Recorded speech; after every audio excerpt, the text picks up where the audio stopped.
It felt wrong whenever Josephine smiled at him during the rest of November. She began to return to her behavior of chatting away during their work periods as if he had never spoken to her about his betrayal.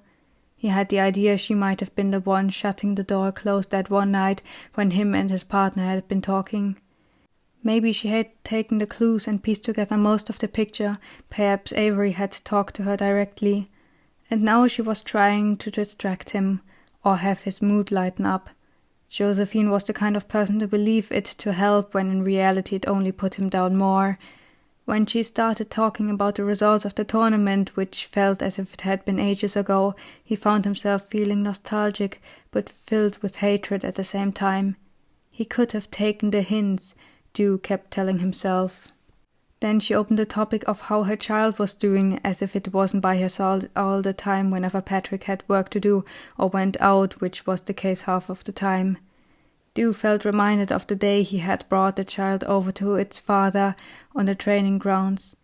Only with much concentration he kept his mind from flowing off again and ending up curled up in a corner while everyone's disgusted eyes laid on him.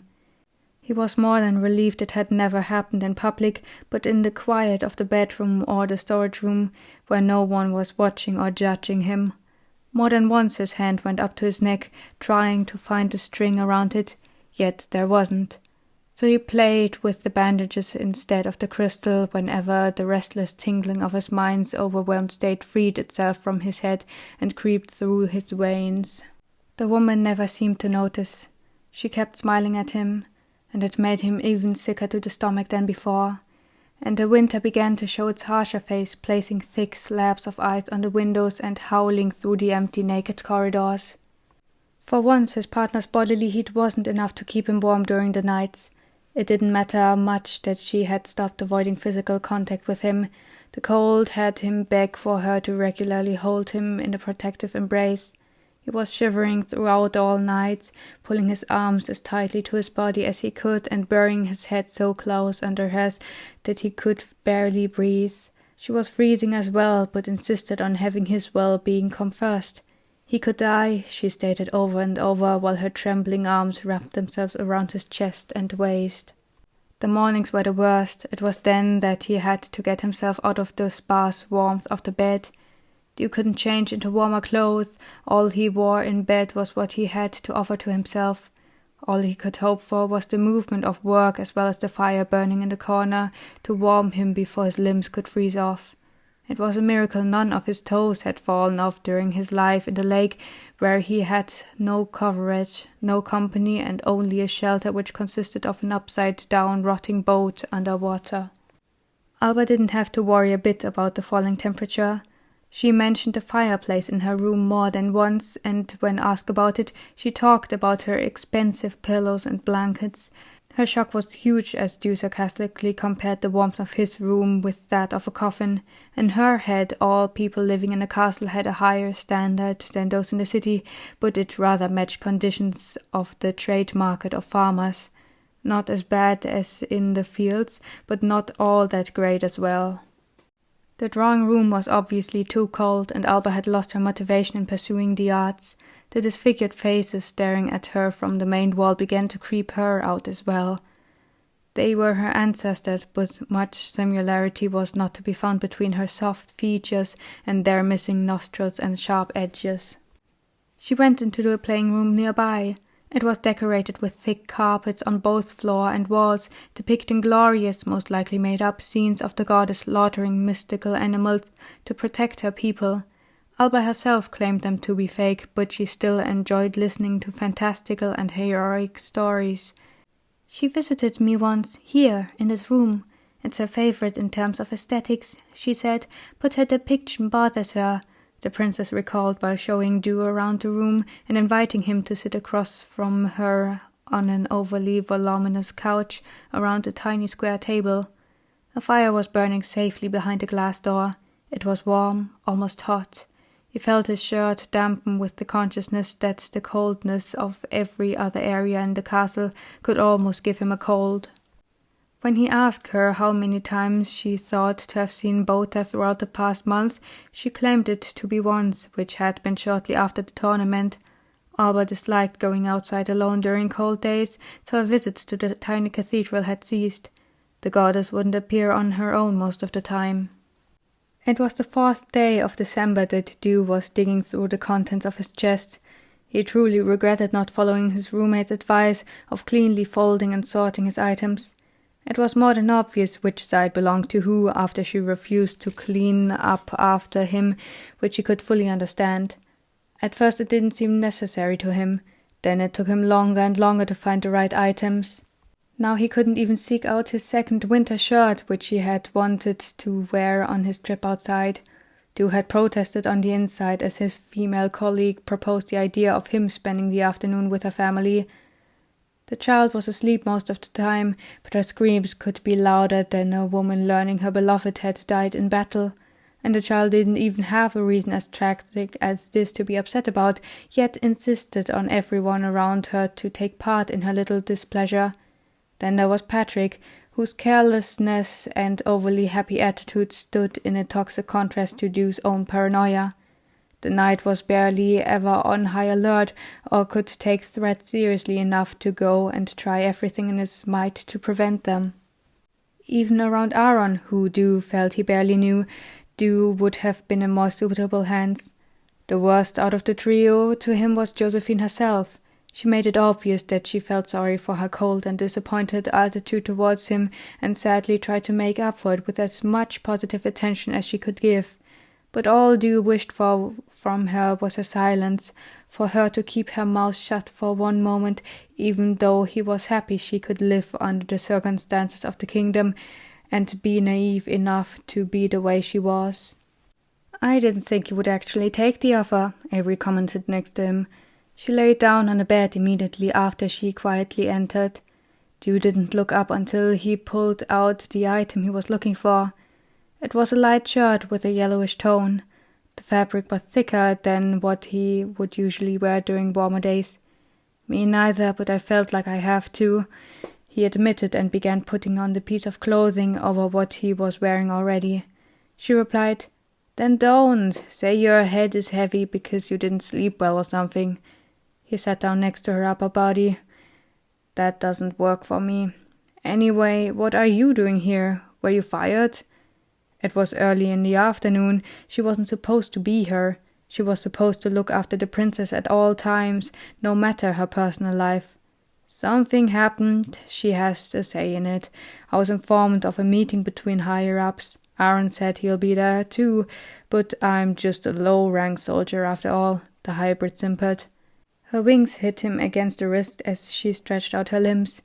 Dew's hand went to silently hold it down, hoping to make her aware of his close presence. The skin between the hard scales of the wings on his own skin was irritating. It was supposed to give him comfort. That had been the case before, but now it did the opposite. "And you'll use that time to sleep," he guessed, pushing her wing into a closed position until she noticed it herself and held them shut. "Yes, that reminds me.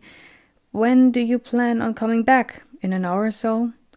"I can't tell what Josephine planned for the day," he admitted.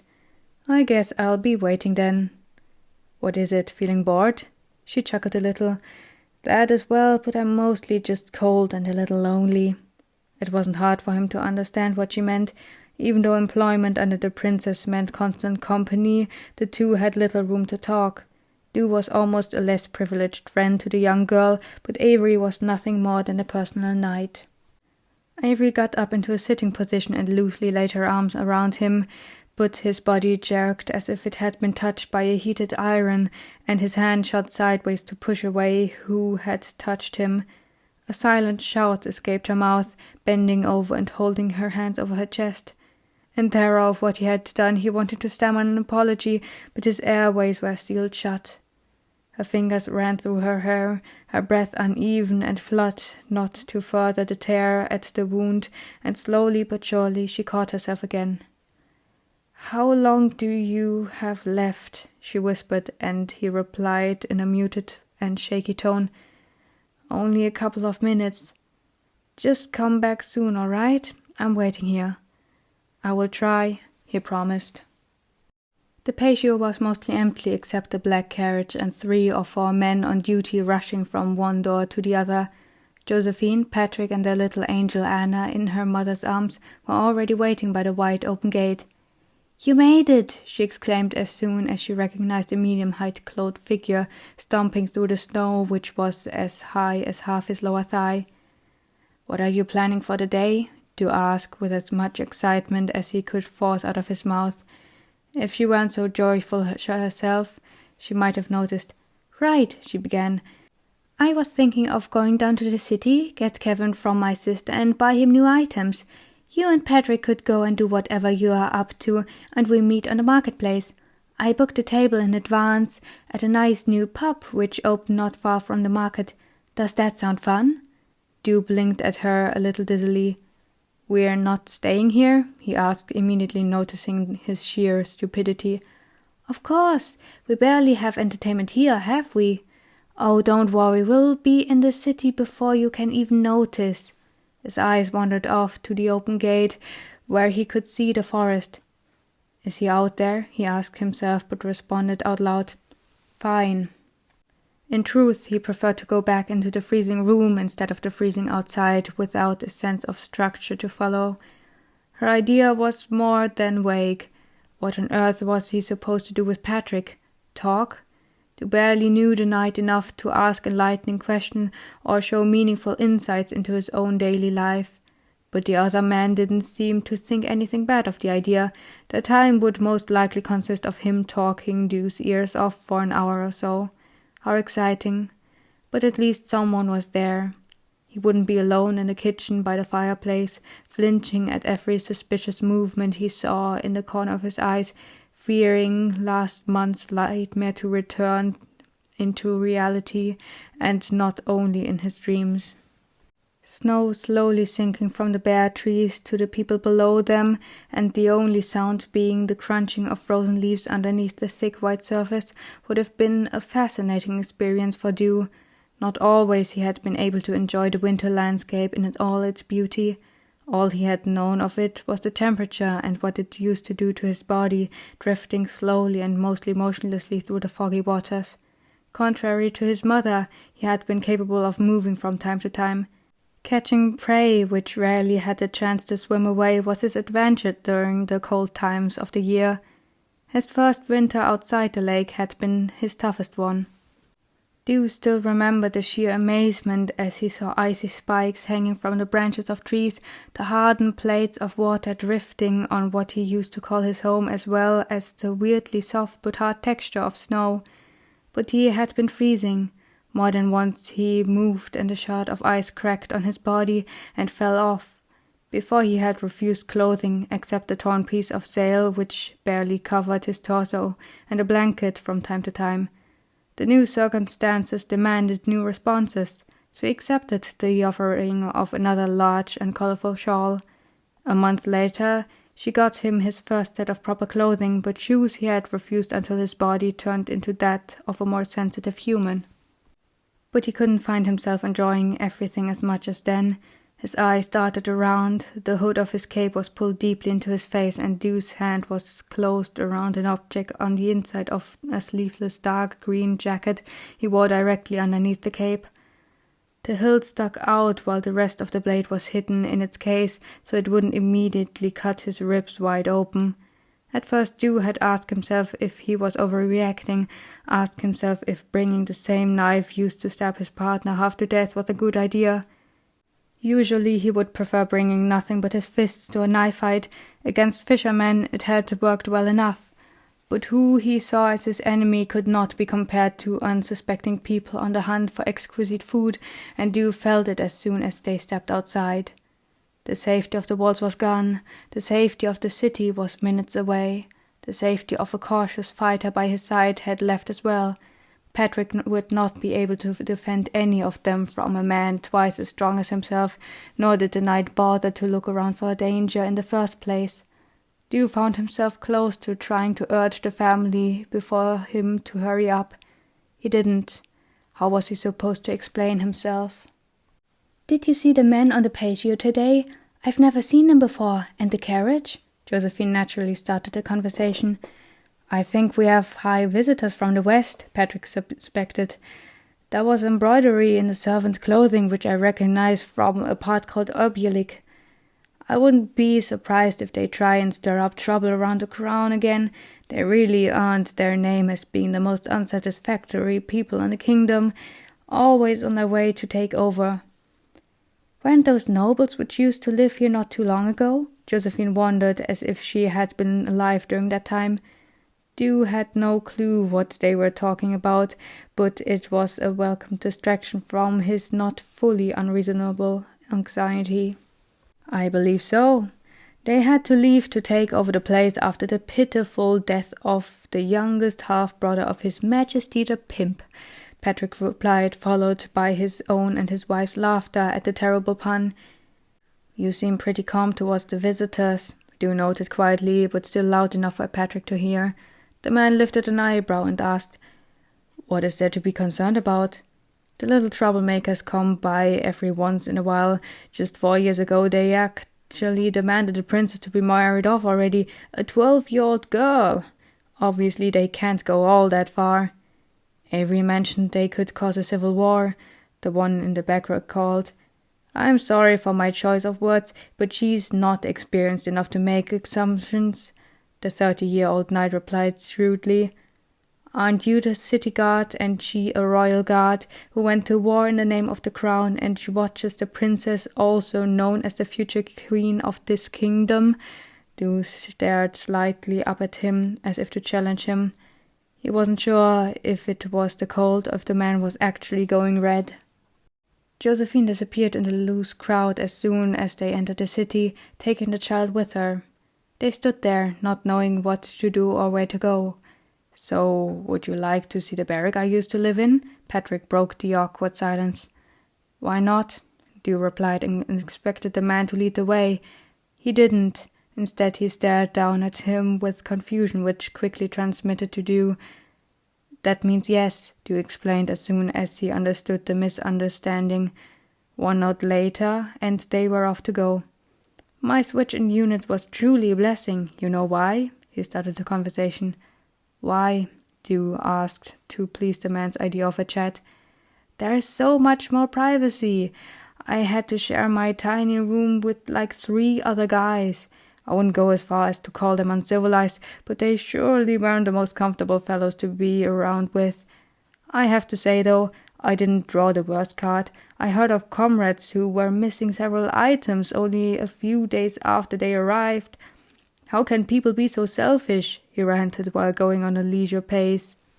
"Not only with soldiers. At the holiday manor, a colleague locked me out and stole my items," Dew recalled, but without rising anger. Patrick gasped before demanding to know, "What did you do?" "I? Nothing. But the guy lost some teeth because Avery got a little angry. Pulled them out one by one." "Oh," Patrick responded, going pale. "Out of anger of what he did to you?" "Probably." Dew didn't want to mention the detail about the other part of her searching for a way to vent her internal frustration on people she judged to be guilty. Maybe that would have disturbed the gentle knight next to him. Dew didn't want that. "I have a question," Dew began, and saw how Patrick's mouth opened to allow him to ask, but he was already continuing to speak. "And how far does the change of unit actually benefit you? Isn't it much riskier?" Patrick thought about it for a moment.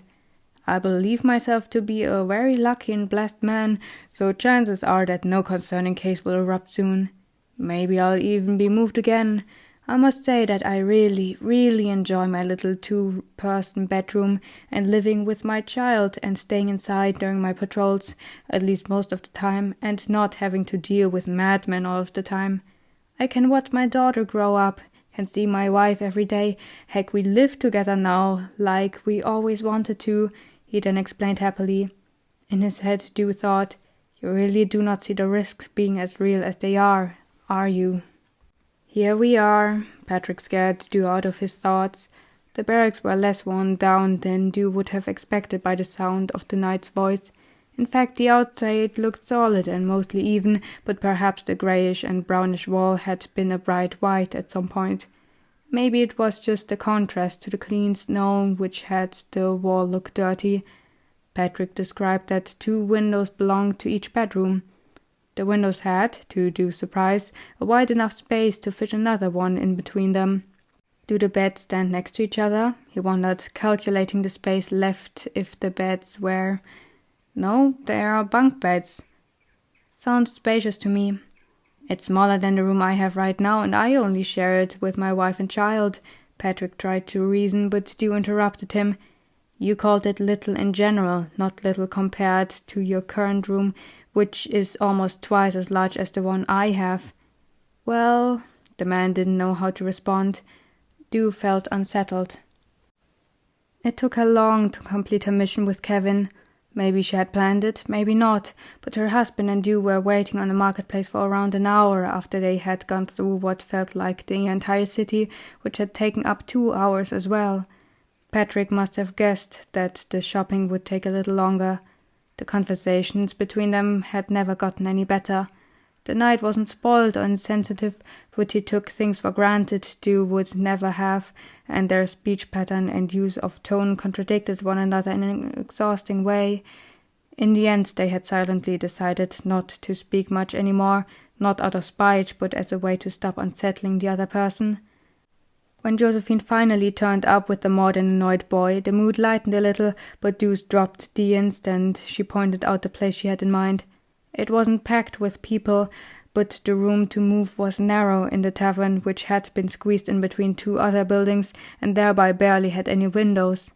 The air was thick with the smoke of the lanterns who were supposed to light up the 7 table groups and the counter with the kitchen all the way in the back. To Deuce's dislike, the 2 people chose the table closest to the counter, where the air was the worst and the smell of food the most intense, making him dizzy again. Nobody was there to serve them at first. Barely any one of the 4 occupied tables demanded attention, and the prime time had not arrived yet. You can take off the cloak now. The temperature is good enough not to get sick, Josephine noted while looking at Stu, who was still covered up from head to toe. Right, he thought to himself, and lowered the hood. Ew, what's that on your face? He immediately heard a squeaky and hoarse voice from beside him.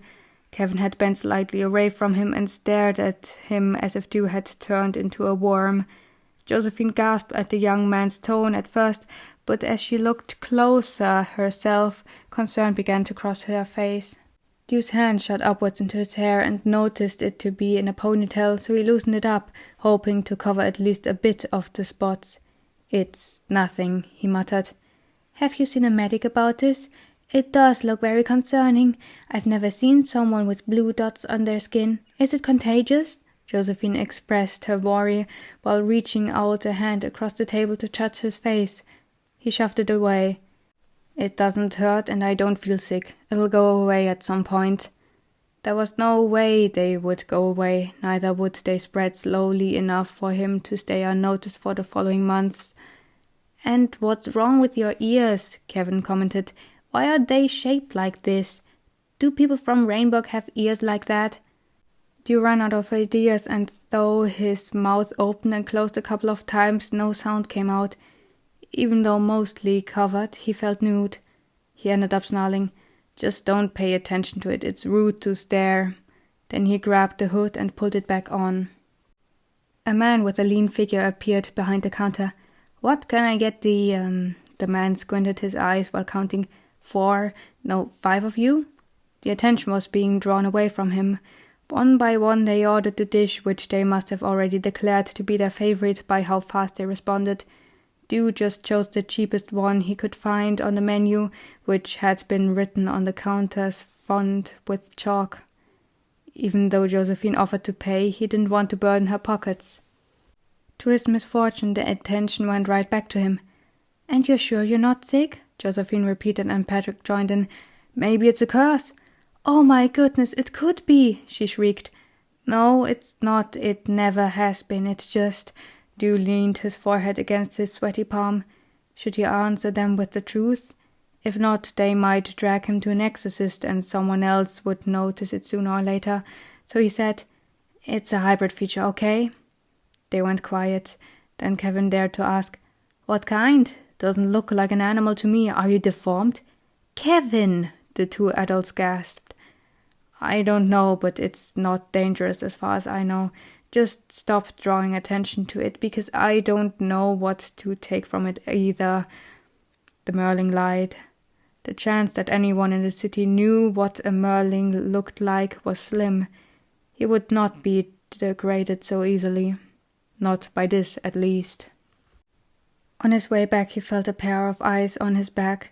He turned to see them, but all what greeted him was emptiness. But they were there, watching, wanting to take him. The branches of the dark trees of the early nightfall stretched towards him like bony fingers. Some, which wouldn't want to let go, trap him like a treasure in a basement to be owned.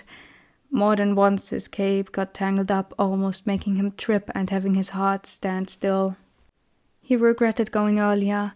The others were still sitting around the table, but he couldn't bear the air and the noise and the questions anymore, so he had finished his soup quickly and excused himself. But the road felt as if it could collapse underneath his feet at any moment. Du's stomach was cramping up with every hasty step he took. At first he had decided to go for a quick walking pace from the city gate on to the forest, but as soon as he arrived there and the trees swallowed him up whole, his feet had immediately begun to lose their balance, and he found himself running like a drunken man, the cold air burning in his lungs. More than ever did he crave another person by his side. It could have been almost everyone, even Tiana would have been okay. Just someone who could be a witness. The first time he slipped and fell, it startled him for a moment. He laid in the snow, his palms digging into the hard surface below and melting snow dripping from his chin. The next time Du got up quicker, caught his balance, and continued to run.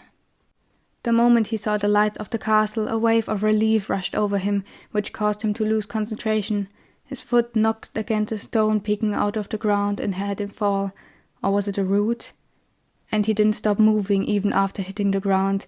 The world spun in circles as the snow seeped under his clothes and dug into his collar. It melted, running over his back like invading hands. He came to a standstill after tumbling 4 meters. It was then that he cramped up and felt the sour acid traveling up his neck, accompanied by a warm, thick substance, and he spat it out. Again. It had happened again, like so often. His guts had turned against him. They had been robbed, while the rest of his body had been left in shambles. And after it was out, he did nothing but lay in the freezing cold and cry.